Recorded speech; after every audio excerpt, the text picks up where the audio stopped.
ओम शांति। आज 9 मई 2021 रिवाइज मुरली है 27 दिसंबर 1987। अव्यक्त बाप दादा के महावाक्य हैं, निश्चय बुद्धि विजयी रत्नों की निशानियां। आज बाप दादा अपने चारों ओर के निश्चय बुद्धि विजयी बच्चों को देख रहे हैं। हर एक बच्चे के निश्चय की निशानियां देख रहे हैं। निश्चय की विशेष निशानियां। तो बाबा कहते, पहली निशानी, जैसा निश्चय वैसा कर्म। वाणी में हर समय चेहरे पर रूहानी नशा दिखाई देगा। दूसरी निशानी, हर कर्म संकल्प में विजय सहज प्रत्यक्ष फल के रूप में अनुभव होगी, मेहनत के रूप में नहीं, लेकिन प्रत्यक्ष फल व अधिकार के रूप में विजय अनुभव होगी।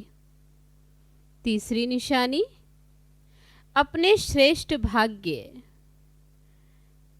श्रेष्ठ जीवन व बाप और परिवार के संबंध संपर्क द्वारा 1% भी संशय संकल्प मात्र भी नहीं होगा।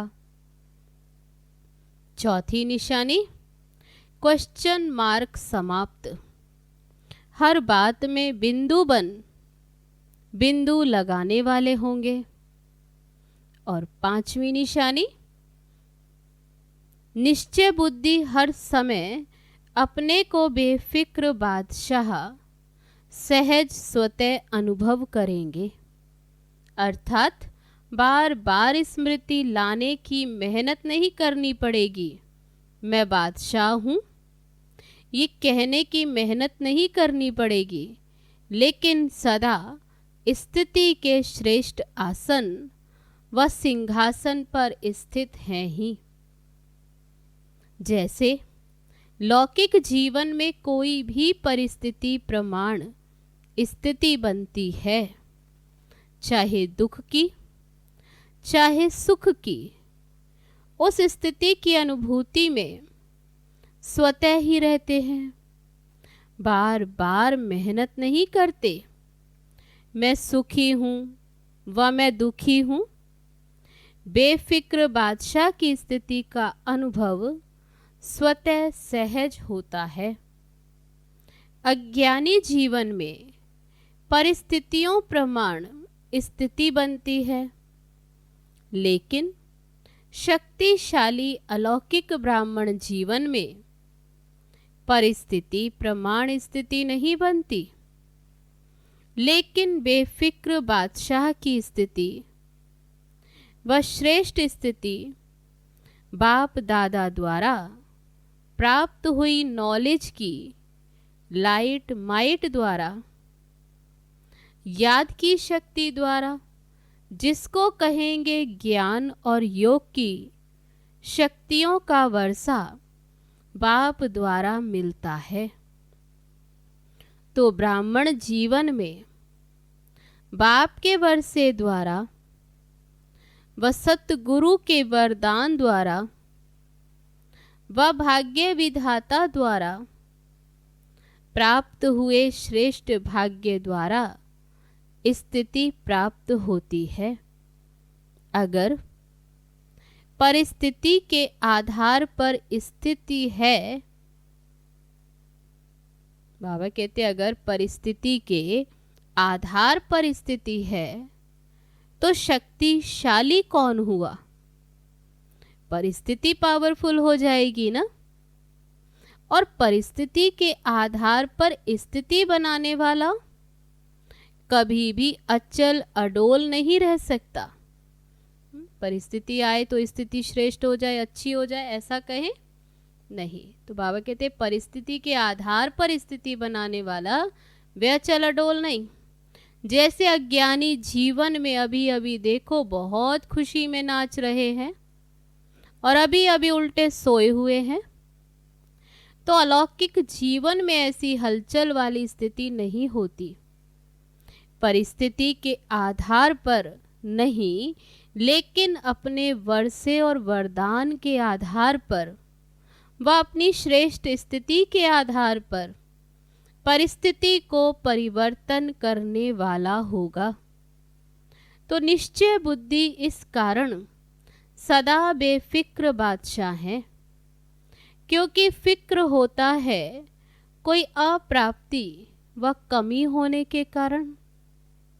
अगर सर्व प्राप्ति स्वरूप हैं, मास्टर सर्वशक्तिवान हैं, तो फिक्र किस बात का रहा। छठी निशानी, निश्चय बुद्धि अर्थात सदा बाप पर बलिहार जाने वाले। बलिहार अर्थात सर्वंश समर्पित, सर्ववंश सहित समर्पित, चाहे देह भान में लाने वाले विकारों का वंश, चाहे देह के संबंध का वंश, चाहे देह के विनाशी पदार्थों की इच्छाओं का वंश, सर्ववंश में ये सब आ जाता है। सर्वंश समर्पित व सर्वंश त्यागी एक ही बात है। समर्पित होना इसको नहीं कहा जाता कि मधुबन में बैठ गए व सेवा केंद्रों पर बैठ गए।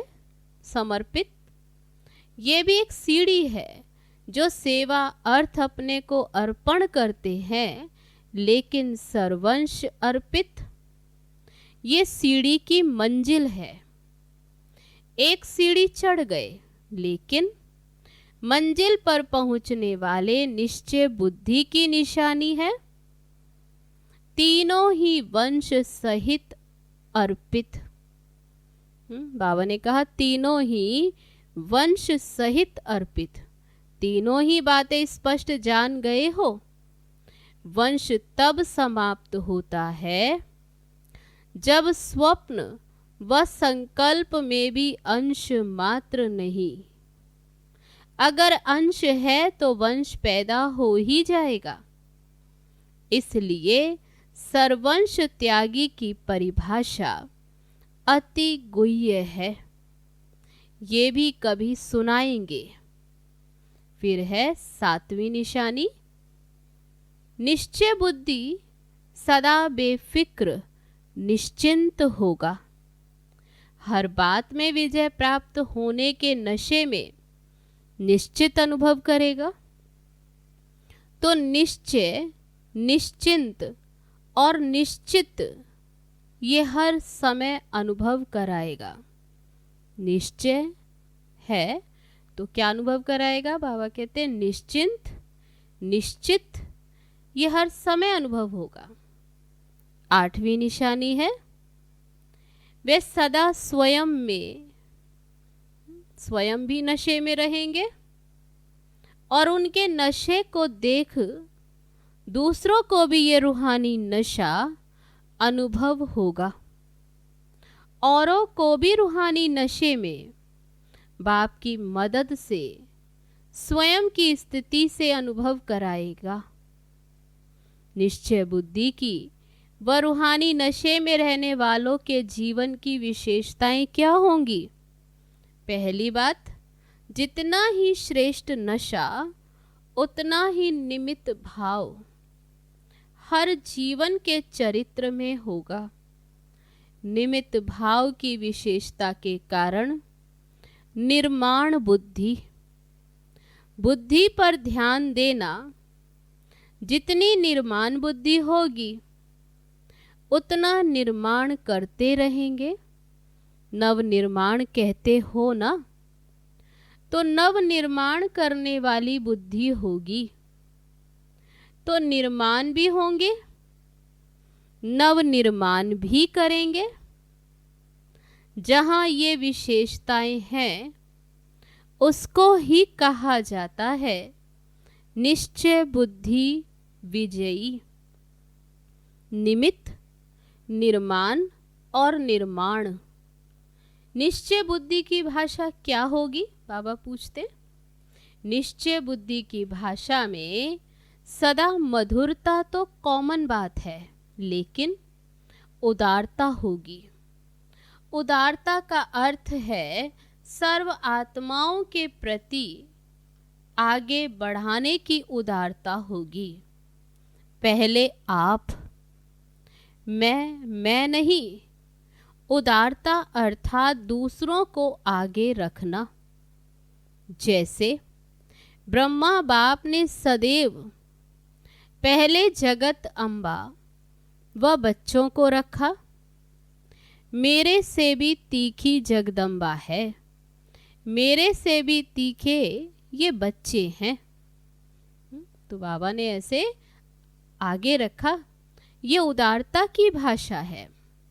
और जहाँ उदारता है, स्वयं के प्रति आगे रहने की इच्छा नहीं, वहाँ ड्रामा अनुसार बाबा कहते जहाँ उदारता है, स्वयं के प्रति आगे रहने की इच्छा नहीं है, वहाँ ड्रामा अनुसार स्वतः ही मन इच्छित फल प्राप्त हो ही जाता है। जितना स्वयं इच्छा मात्रम अविद्या की स्थिति में रहते, उतना बाप और परिवार अच्छा योग्य समझ उसको ही पहले रखते हैं। तो पहले आप मन से कहने वाले पीछे रह नहीं सकते। वह मन से पहले आप कहता तो सर्व द्वारा पहले आप हो ही जाता, लेकिन इच्छा वाला नहीं। तो निश्चय बुद्धि की भाषा सदा उदारता वाली भाषा, संतुष्टता की भाषा, सर्व के कल्याण की भाषा। ऐसी भाषा वाले को कहेंगे निश्चय बुद्धि विजयी। निश्चय बुद्धि तो सभी हो ना, क्योंकि निश्चय ही फाउंडेशन है। लेकिन जब परिस्थितियों का, माया का, संस्कारों का, भिन्न भिन्न स्वभावों का तूफान आता है, तब मालूम पड़ता है निश्चय का फाउंडेशन कितना मजबूत है। जैसे इस पुरानी दुनिया में भिन्न भिन्न प्रकार के तूफान आते हैं ना। बाबा कहते कभी वायु का, कभी समुद्र का तूफान आते, ऐसे यहाँ भी भिन्न भिन्न प्रकार के तूफान आते हैं। तूफान क्या करता है? पहले उड़ाता है, फिर फेंकता है। तो यह तूफान भी पहले तो अपनी तरफ मौज में उड़ाते हैं, अल्पकाल के नशे में ऊंचे ले जाते, क्योंकि माया भी जान गई है कि बिना प्राप्ति ये मेरी तरफ होने वाले नहीं हैं। माया भी जान गई है। तो पहले आर्टिफिशियल प्राप्ति में ऊपर उड़ाती है और फिर नीचे गिरती कला में ले आती है। चतुर है माया भी चतुर। तो निश्चय बुद्धि की नजर त्रिनेत्री होती है। तब बाबा ने कहा निश्चय बुद्धि की निशानी, तो जो निश्चय बुद्धि उनकी नजर, बाबा कहते वह त्रिनेत्री होते हैं। त्रिनेत्री तीसरे नेत्र से तीनों काल को देख लेते हैं, इसलिए वे कभी धोखा नहीं खा सकते। तो निश्चय की परख तूफान के समय होती है। जैसे तूफान बड़े बड़े पुराने वृक्ष के फाउंडेशन को भी उखाड़ डालते, वे उन्हें भी उखाड़ लेते। तो ये माया के तूफान भी निश्चय के फाउंडेशन को उखाड़ने की कोशिश करते हैं, लेकिन रिजल्ट में उखड़ते कम हैं, हिलते ज़्यादा हैं। तूफान आता तो इसमें बाबा ने रिजल्ट क्या देखे, उसमें उखड़ते कम लेकिन हिलते ज़्यादा हैं। हिलने से भी फाउंडेशन तो कच्चा हो जाता है। तो ऐसे समय पर अपने निश्चय के फाउंडेशन को चेक करो। वैसे कोई से भी पूछेंगे निश्चय पक्का है तो क्या कहेंगे? बहुत अच्छा भाषण करेंगे। अच्छा भी है निश्चय में रहना। भाषण करते बाबा कहते अच्छा भी है निश्चय में रहना, लेकिन समय पर अगर निश्चय हिलता है तो निश्चय का हिलना अर्थात जन्म जन्म की प्रारब्ध से हिलना। इसलिए तूफानों के समय चेक करो, कोई हद का मान शान ना दे। वह व्यर्थ संकल्पों के रूप में माया का तूफान आए। जो चाहना रखते हो वह चाहना अर्थात इच्छा पूर्ण ना हो। ऐसे टाइम पर जो निश्चय है कि मैं समर्थ बाप की समर्थ आत्मा हूँ। क्या बाबा ने अटेंशन दिलाया? सावधानी कि मैं समर्थ बाप की समर्थ आत्मा हूँ। वह याद रहता है, वह व्यर्थ समर्थ के ऊपर विजयी हो जाता। व्यर्थ विजयी अगर व्यर्थ विजय प्राप्त कर लेता है तो निश्चय का फाउंडेशन हिलेगा ना। समर्थ के बजाय अपने को कमजोर आत्मा अनुभव करेगा, दिल शिकस्त हो जाएंगे। इसलिए कहते हैं कि तूफान के समय चेक करो, हद का मान शान, मैं पन रूहानी शान से नीचे ले आता है। हद की कोई भी इच्छा मात्रम अविद्या के निश्चय से नीचे ले आती है। तो निश्चय का अर्थ ये नहीं है कि मैं शरीर नहीं, मैं आत्मा हूँ। लेकिन कौन सी आत्मा? तो बाबा कहते निश्चय माना ये नहीं कि मैं शरीर नहीं आत्मा हूँ केवल, लेकिन मैं कौन सी आत्मा हूँ, वे नशा वे स्वमान समय पर अनुभव हो। इसको कहते हैं निश्चय बुद्धि विजयी। कोई पेपर है ही नहीं और कहे मैं तो पास विद ऑनर हो गया, तो कोई उसको मानेगा? सर्टिफिकेट तो चाहिए ना। पास हुआ तो सर्टिफिकेट चाहिए। कितना भी कोई पास हो जाए, डिग्री ले लेवे, लेकिन जब तक सर्टिफिकेट नहीं मिलता तो वैल्यू नहीं होती। पेपर के समय पेपर दे पास हो, सर्टिफिकेट ले बाप से परिवार से, तब उसको कहेंगे निश्चय बुद्धि विजयी। समझा? तो फाउंडेशन को भी चेक करते रहो। निश्चय बुद्धि की विशेषता सुनी ना? जैसा समय वैसे रूहानी नशा जीवन में दिखाई दे। सिर्फ अपना मन खुश ना हो, लेकिन लोग भी खुश हों। सभी अनुभव करें कि हाँ, ये नशे में रहने वाली आत्मा है। सिर्फ मन पसंद नहीं, लेकिन तब बाबा ने क्या टेंशन दिलाया? सिर्फ मन पसंद नहीं, लेकिन लोग पसंद, बाप पसंद। इसको कहते हैं विजयी। अच्छा, सर्वनिश्चय बुद्धि विजयी रत्नों को, सर्वनिश्चिंत बेफिक्र बच्चों को, सर्वनिश्चित विजय के नशे में रहने वाले रूहानी आत्माओं को, सर्व तूफानों को पार कर तोहफा अनुभव करने वाले विशेष आत्माओं को, सदा अचल अडोल एक रस स्थिति में रहने वाले निश्चय बुद्धि बच्चों को बाप दादा का याद प्यार और नमस्ते। हम रूहानी बच्चों की रूहानी बाप दादा को नमस्ते नमस्ते। ओम शांति। विदेशी भाई बहनों से बाप दादा की मुलाकात।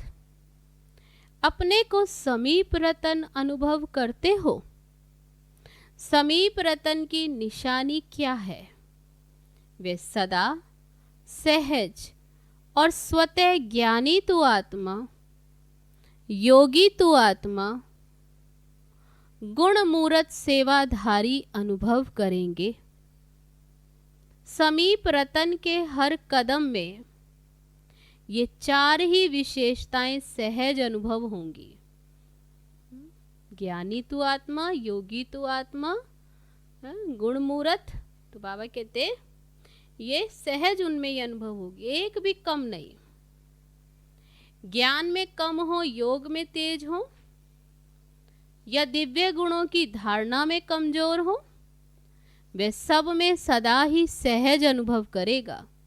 समीप रतन किसी भी बात में मेहनत नहीं अनुभव करेंगे, लेकिन सहज सफलता अनुभव करेंगे, क्योंकि बाप दादा बच्चों को संगम युग पर मेहनत से ही छुड़ाते हैं। 63 जन्म मेहनत की है, चाहे शरीर की मेहनत, चाहे मन की मेहनत की। बाप को प्राप्त करने के लिए भिन्न भिन्न साधन अपनाते रहे। तो यह मन की मेहनत की। और धन की भी देखो, जो सर्विस करते हैं, जिसको बाप दादा नौकरी कहते, उसमें भी देखो कितनी मेहनत करते, उसमें भी तो मेहनत लगती है ना। और अभी आधा कल्प के लिए ये नौकरी नहीं करेंगे, इससे भी छूट जाएंगे। ना लौकिक नौकरी करेंगे, ना भक्ति करेंगे, दोनों से मुक्ति मिल जाएगी। अभी भी देखो, चाहे लौकिक कार्य करते भी हो, लेकिन ब्राह्मण जीवन में आने से लौकिक कार्य करते हुए भी अंतर लगता है। अभी ये लौकिक कार्य करते भी डबल लाइट रहते हो। क्यों? क्योंकि लौकिक कार्य करते भी ये खुशी रहती है कि ये कार्य अलौकिक सेवा के निमित्त कर रहे हैं। अपने मन की तो इच्छाएं नहीं है ना, तो जहाँ इच्छा होती है वहाँ मेहनत लगती है। अभी निमित्त मात्र करते हो, क्योंकि मालूम है कि तन मन धन तीनों लगाने से एक का पदम गुणा अविनाशी बैंक में जमा हो रहा है। फिर जमा किया हुआ खाते रहना। पुरुषार्थ से योग लगाने का, ज्ञान सुनने सुनाने का, इस मेहनत से भी छूट जाएंगे।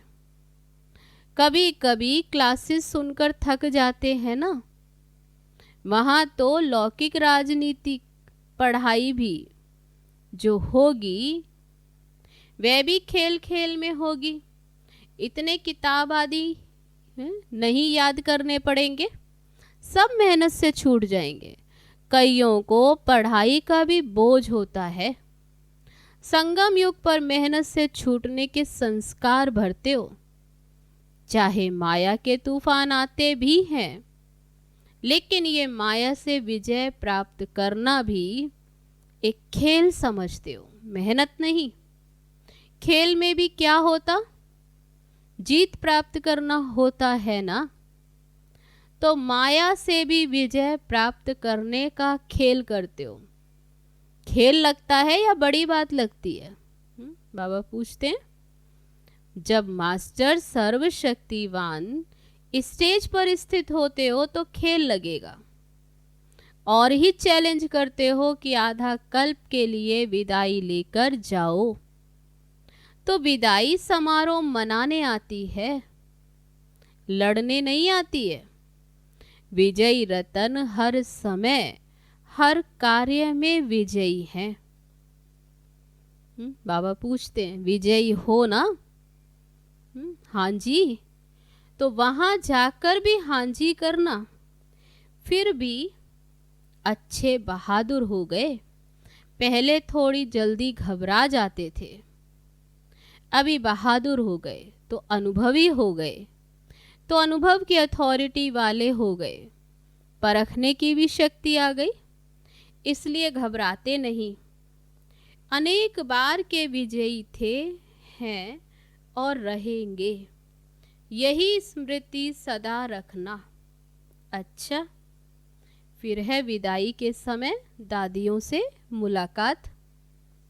दादी जानकी बॉम्बे से 3-4 दिन का चक्कर लगा कर आई, तो बाबा बोले अभी से ही चक्रवर्ती बन गई, अच्छा है।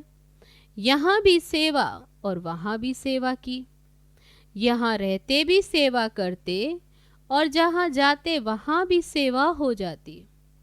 सेवा का ठेका बहुत बड़ा लिया है। बड़े ठेकेदार हो ना, छोटे छोटे ठेकेदार तो बहुत हैं, लेकिन बड़े ठेकेदार को बड़ा काम करना पड़ता है। बाबा आज मुरली सुनने बहुत मजा आया। दादी ने कहा, है ही मजा, अच्छा है।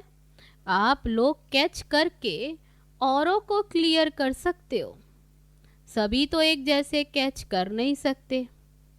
जैसे जगदम्बा मुरली सुनकर क्लियर करके सहज करके सभी को धारण कराती रही, ऐसे अभी आप निमित्त हो।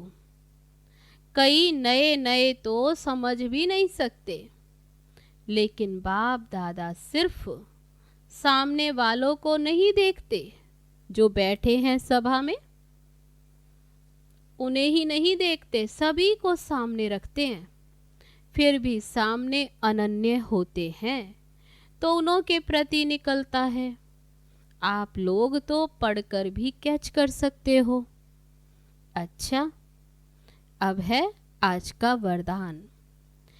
व्यर्थ की लीकेज को समाप्त कर, समर्थ बनने वाले कम खर्च बाला नशीन भव।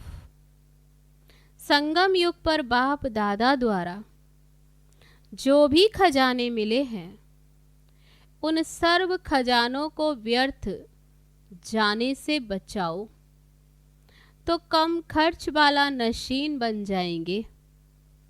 व्यर्थ से बचाव करना अर्थात समर्थ बनना। जहाँ समर्थी है वहाँ व्यर्थ जाए, ये हो नहीं सकता। अगर व्यर्थ की लीकेज है तो कितना भी पुरुषार्थ करो, मेहनत करो, लेकिन शक्तिशाली बन नहीं सकते। इसलिए लीकेज को चेक कर समाप्त करो, तो व्यर्थ से समर्थ हो जाएंगे। अब है आज का स्लोगन।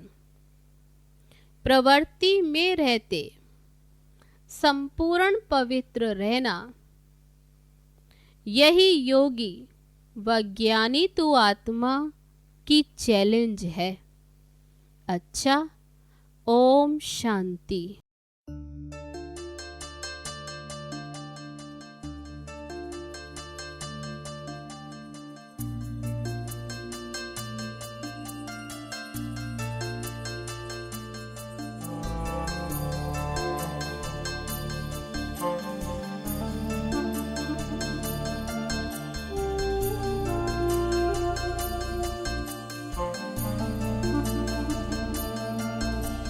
झलक तुम्हारी ओ प्यारे भगवन,